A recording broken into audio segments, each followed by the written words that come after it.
Hey, Personal Finance. So this is my presentation about errors and omissions insurance. And I'm going to try to give you some pointers along the way about things to make sure you do when you're making a slideshow. So errors and omissions of insurance is also known as professional liability insurance. And people who should buy it are anyone who has a chance of getting sued over claims they made a mistake in the course of their professional services. Now, this is like a lot of people. I was really surprised at like what a wide range of people might need this kind of insurance. Everybody from like accountants to contractors who have to like lay out or make things for people. Hairdressers, this is Cardi B getting her hair done in a crazy awesome way. And advertising agencies, I mean, the list goes on to like veterinarians. The school almost definitely has errors and omissions insurance. And engineers, construction, web designers, marketers, like lots of people need this. Anytime you're in a contract and you might disappoint somebody, this is a good insurance to have.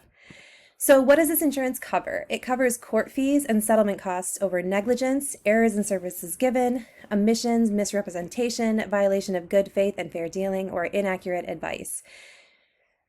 So basically, it covers your costs if you get sued. It helps you to pay your lawyers and make sure that you can provide a settlement to appease the people who are angry at you. So attorney fees can cost an average of $3,000 to $150,000, depending on the level of case that you have and the things that are being contested there. Court costs can be a lot. Administrative costs, somebody's got to work for hours and hours to put your case together, and getting everything all ready. And then there's whatever settlement or judgment you have to pay to make the issue right. So it's a good idea to have errors and omissions insurance so that, you're not going to pay this stuff out of pocket, so that you have this fund that is pooled with other people so that when somebody has a problem, that fund is there, ensuring that you are going to be able to make it through this crisis, right? So let me finish giving this presentation, and I'm going to give you like some pointers about like things you can do on each one of these pages, okay? So the cost of this insurance is going to be $500 to $1,000 per employee per year, and I'm sure that that's, an average. It may be different. Like I can't even imagine. That's just like an insane amount of insurance, right?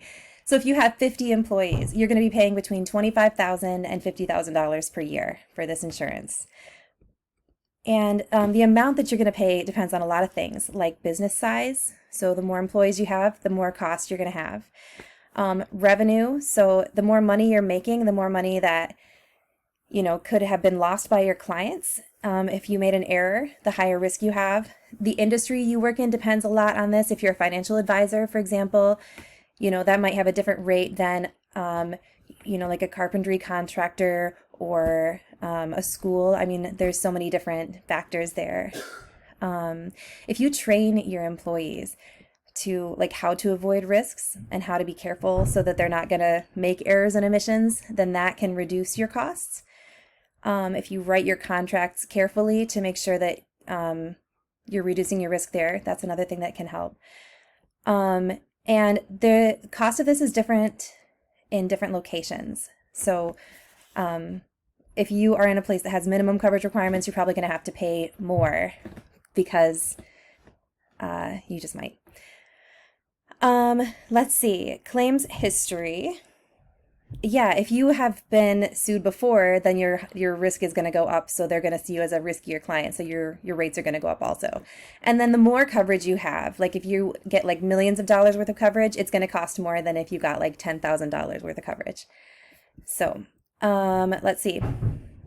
You can also reduce this cost by bundling your insurance with other business owners' policies, such as data breach insurance and workers' compensation insurance. You can carefully word contracts. You can train employees. You can scale your coverage limits to the size of your risk. On one of these slides, you have to have a chart. That's one of the requirements for this assignment. So for this one, it makes sense to get this insurance because you can see this is the cost of litigation by case type. So like how much it costs to go through the court system. in a situation like this.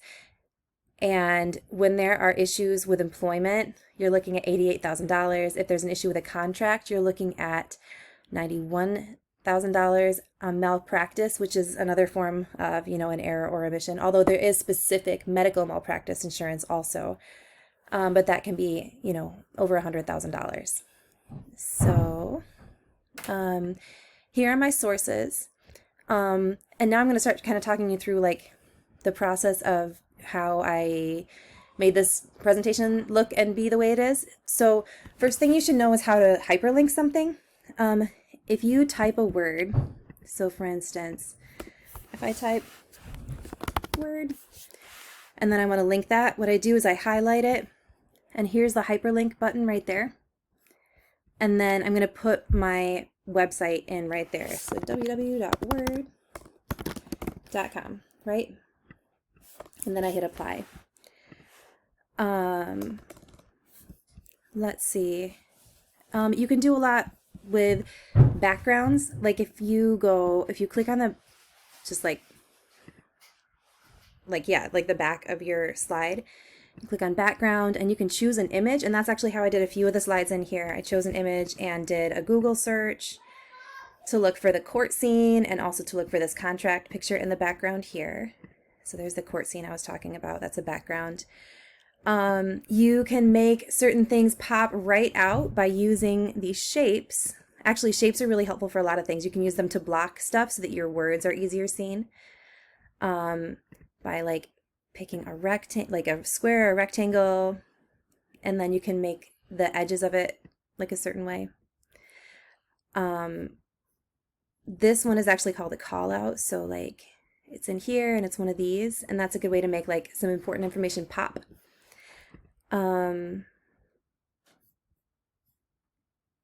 Yeah.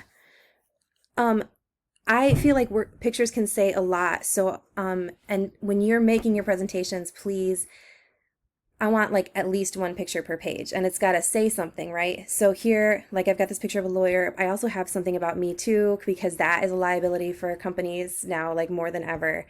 And then like a thing representing the court. It doesn't have to be like, anything crazy, but I think a picture can say 1,000 words. So it's really important that you use that to make your slides look interesting. Okay. This is another background. To highlight this, what I did is I went to a shape. I picked, something interesting, and then you can make it transparent here with the like paint can. You can make the border color something. Whoa. Make it bigger. So that's how I did that, is using those tools right there. What else? When you give this presentation for me, then I want to make sure that you're not just reading every slide. You can read bits of it, but like make sure you're talking all around it. Don't just like read your slides. They should be talking points, but not a script, if that makes sense. Yeah, if you have any questions about this, then let me know. This is going to be due on November 30th, so you got a little bit extra time now. So we'll talk to you soon. Bye.